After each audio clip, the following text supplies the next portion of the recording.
Labadiena.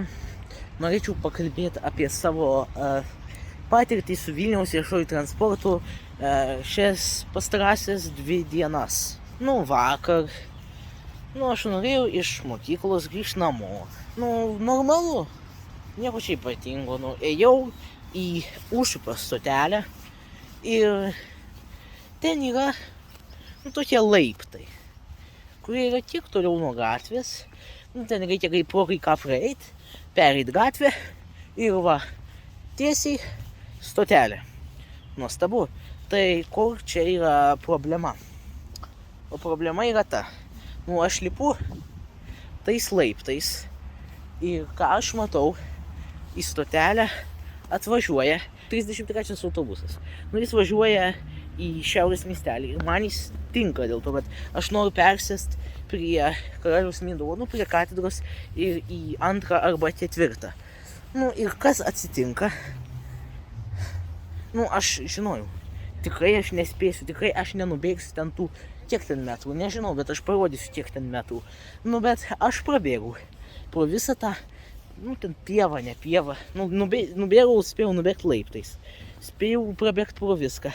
Spėjau net palaukti, kol nebevažiuos mašinas ir perbėgti per gatvę, autobusas vis dar stovėjo. Prilėkiau. Čia po kokios pusės minutės. Jis atrodo tyčiai ilgai stovėjo, norėdamas manęs palaukti. Prilėkiau prie durų, uždarė nuvažiavo. Ir ką man daryti?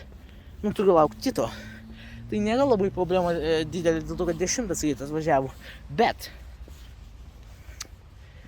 kaip man jaustis, kaip žmogui, kai taip baisiai pasielgia autobusų vairuotojai.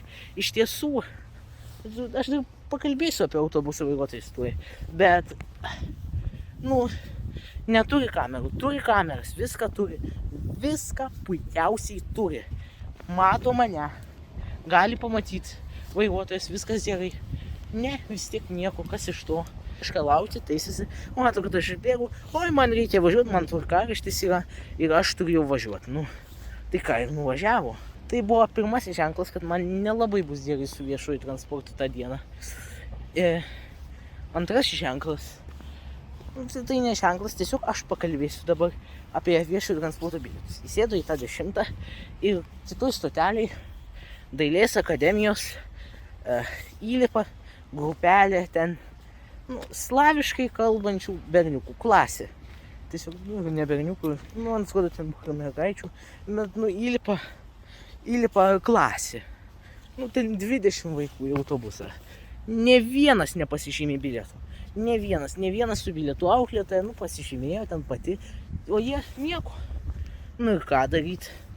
Nieko, jie gali savo važiuoti, aš nežinau, ar jie ten ukrainiečiai, rusai, ar iš karo bėgantis, ar čia jau 10 metų gyvenę. Jiems dar 10 metų nėra, bet tai neaktualu. Jeigu mes leisim visiems, kurie bent turi tiek problemų, oi, mane žmona paliko, oi, mano namai sudegė, oi, aš pabėgau iš karo. Tai yra baisus dalykai, kad, yra. Bet tai nereiškia, kad mes turėtume apsileisti. Viešasis transportas Vilniuje yra baisios kokybės. Tiesiog neįtikėtina, kaip galim mes džiaugtis ir būti laimingi tuo, kas yra šiandien. Šią dieną, būtent šiuo metu, kas vyksta Vilniuje. Tai ką? Tai, jie savo važiuoja be bilietų. Dar apie bilietus. Aš norėčiau paklausti, ar jūs važiuojat su bilietais?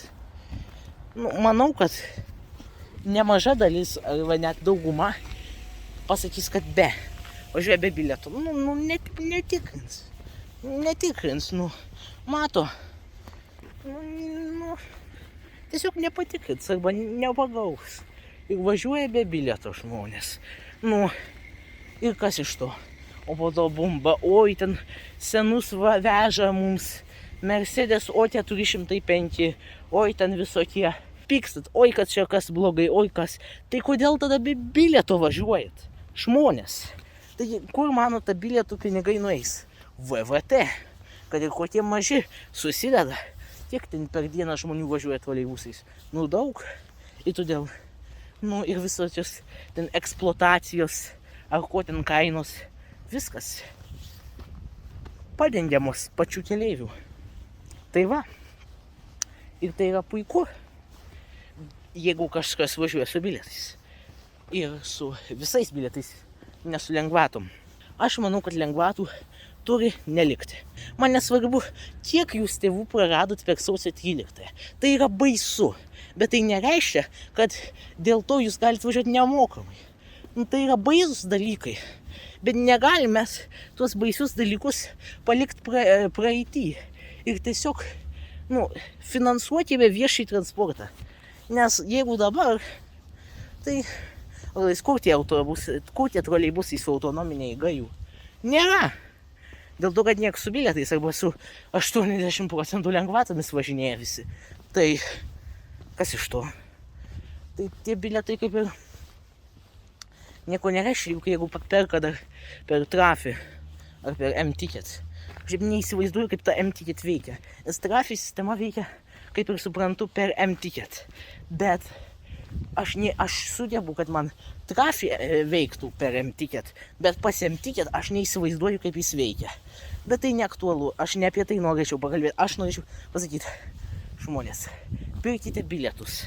Važiuokite viešuoju transportu, finansuokite, padenkite visas išlaidas ir tada bus nuostabus viešasis transportas. Turėsim ir autonominius, ir dvigubus troleibusus, ir autobusus, ir elektrinius, ir trigubus. Žmonės, tiesiog pirkit bilietus. Bet dabar aš norėčiau pakalbėti apie tai, kas atsitiko, kai aš išlipau iš 10 prie Karaliaus Mindaugo. Ten yra sankryža. Neįtikėtinai baisi. Nes šviesoforas dega taip trumpai mašinos važiuojančioms, iš Arsenalo gatvės į Žygimantų gatvę. Labai trumpai. Aš čia parodysiu žemėlapį, matot. Labai trumpai dega. O tiems, kurie važiuoja, pro katedrą tiesiai, per tiltą, tiems ilgai, nors maždaug mašinų iš abiejų pusių yra vienodai. Galima pereiti gatvę dviem būdais, nes kad man reikia atsidurti kaip ir įstrižai priešingoje pusėje, nes ten yra stotelė, į kurią man reikia, dėl to, kad ten važiuoja 2 ir 4 troleibusai. Tai aš turiu 2 būdus eiti. Arba labiau į pietus, arba labiau į šiaurę. Iš tiesų čia aš galvoju, ne vienas šviesoforas nedegė, bet aš galvoju, kokią minutę, kol laukiu, kol užsidegs. Abu jie kažkodėl vienu metu jie užsidega. Pro kurią pusę man eiti. Nes man vis tiek dar reiks palaukti šviesoforo po to. Ir aš galvoju, į kurią pusę greičiau pereisiu. Nes matau, stovi prie šviesoforo, trečias troleibusas man nerūpi, jis veža į šiaurės miestelį. Bet tada už jo atvažiuoja antras, naujas. Supainiau, 4 buvo naujas. Atvažiavo 4. Tai, aš galvoju. Tai aš nuėjau, šiauresnio keliu, bet tada man reikia vėl dar kartą perėti.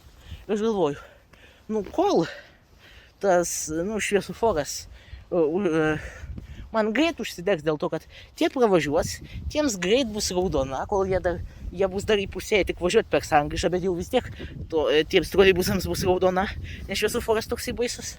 Ir kas tada? Aš greit nubėgu per perėją, kai man tik užsidega žalia, spėju į troleibusą, važiuoju namo, viskas nuostabu. O kas atsitiko? Stebuklas. Šviesoforas iš tiesų degė, iš tiesų galėjo pravažiuoti galybę automobilių, ko labai jiems reikėjo. Bet to visiškai nereikėjo man. Kodėl viskas neveikia, kai nori, kad veiktų, ir veikia, kai nori, kad neveiktų.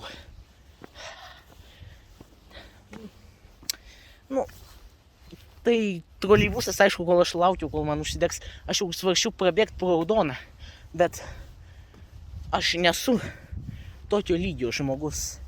Tad, pravažiavo. Teko laukti kito, antro, kuris buvo daug pilnesnis ir netoks malonus ir geras, prastesnis. Bet dabar pakalbėkime apie tai, kas įvyko šiandien. Šiandien aš grįžau normaliai, bet kai aš važiavau į priekį, Tai nebuvo mano asmeninė patirtis, aš mačiau tai važiuodamas. Yra sankryža, Suvačiaus ir Maironio. Tai formos sankryža. Nu, važiuoja taip, įvažiuoja į sankryžą ir čia kitas kelias. Tai tiesiog taip įvažiuoja. O ten yra kalniukas. Ir toliau. Ir tas kalniukas, nieko ypatingo. Tai ir toj sankryžai, tu ten sutidėjasi autobusai. Ir ypač 89, kur važiuoja tie elektriniai. Kad ir kaip man jie nepatiktų. Yra tik tai 5 mikriukai, kurie važiuoja 89 maršrutų. Ir tai kartais vietoj jų duoda tuos, kur suskystintom dujam mikriukus senus, kur negalima. Ten su laipteliais. Bet mikriukai tokie. Aš mačiau, kaip vienas toksai žmogus su juo, darbo metu, nežinau ar darbo metu, bet savo panelę nuvežė, padėjo atsikraustyti su įmonės autobusui. Tai yra negražu. Tai tiesiog naudoja kūrą, naudoja viską. Tiesiog ir nors tie geriau su dujom suskystintom, viskas gerai, bet nenaudoja panelėms padėti kraustytis vairuotojai. Mačiau aš, kas įvyko.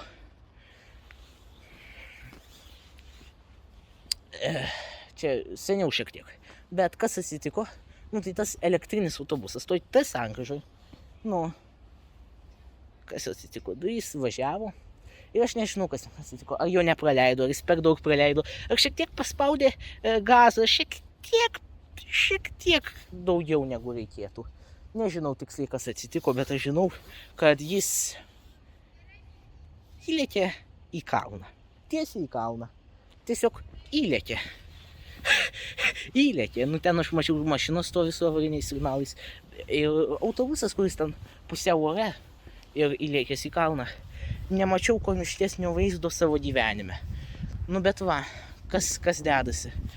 Girtas vairuotojas, iš tiesų, aš esu patyręs. Girtas vairuotojas buvo toksai, kur aš norėjau pasižymėti bilietą.